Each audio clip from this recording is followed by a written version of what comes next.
Okay, in today's video, I'm going to be recommending some dating Sims games for you guys. The company I picked for these ones are all from Voltage.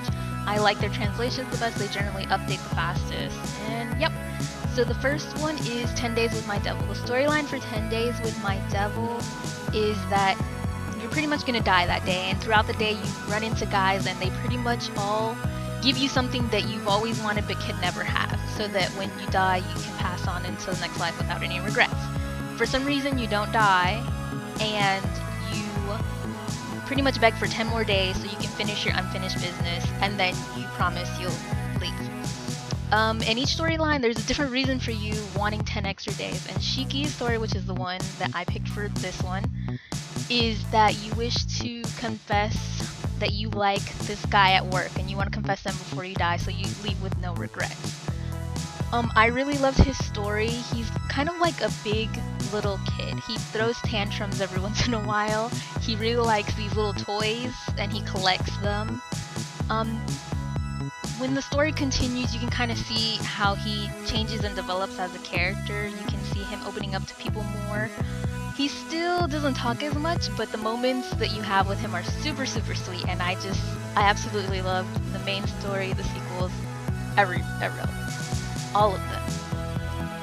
The next one is Dreamy Days in West Tokyo. You come back to your hometown after being away for 10 years and you run into a group of your childhood friends, and the one person that you choose in the game, you and him had a crush on each other, but you're not sure how the others feel.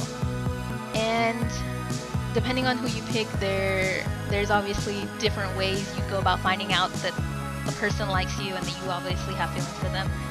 In Ichigo's story, his family runs a bakery and he has some issues with his family, and you can see him and yourself, because technically you are the person that's answering the questions and reading the story and etc.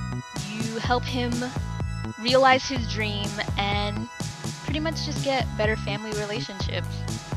I liked his story. He tends to be a little bit on the mean side, but it's one of those like boys bully the girls that they like. Yeah, so that's that one. The next one is My Forged Wedding.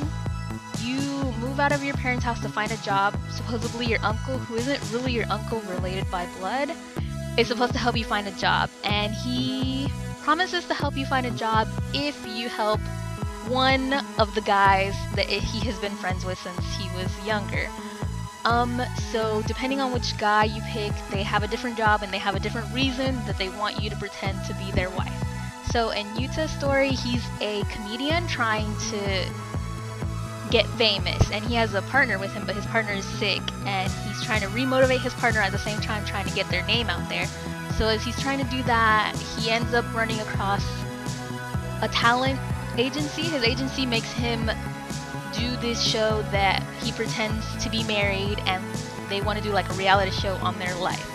So you go through this reality stages, so you actually live in his apartment with him and go through these stages of being married with him but not really being married with him.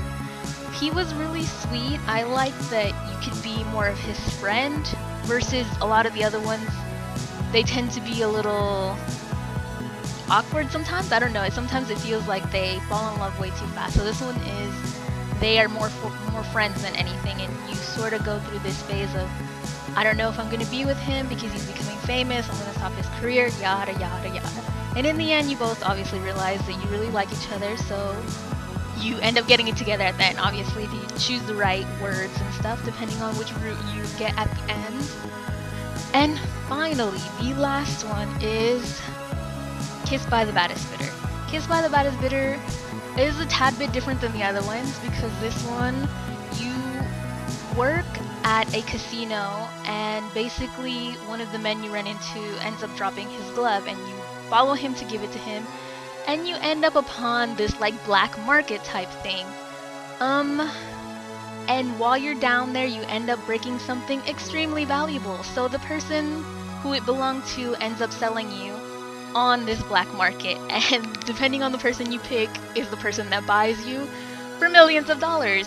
And I really love Soryu in this route. He is a mob gangster for the Ice Dragons. And in his route, he tends to threaten you a lot with his gun. He tends to threaten everyone a lot in this route with his gun. He'll threaten to shoot people a lot. But once he does fall in love with you, it's just hard to describe it. He's super, super sweet once he falls in love with you. And it's just really cute. So in his route, you get to experience the mob life, which is kind of fun. I really liked it. Yeah, I don't know what else to say about each one, but there's a lot of different versions of Voltage, or not Voltage, also Voltage games, but also Otome games in general. I could probably do some more on other ones if you leave them in the description, or not in the description box, in the comments below. I could probably do some non-Gree versus Gree games also, and some other reviews, I suppose. These are just my personal favorites. I tried to add in characters with different personalities because I tend to like this one character type, and I tend to buy them in each game where I find him. So yeah, if you have any questions, comments, just leave them down below.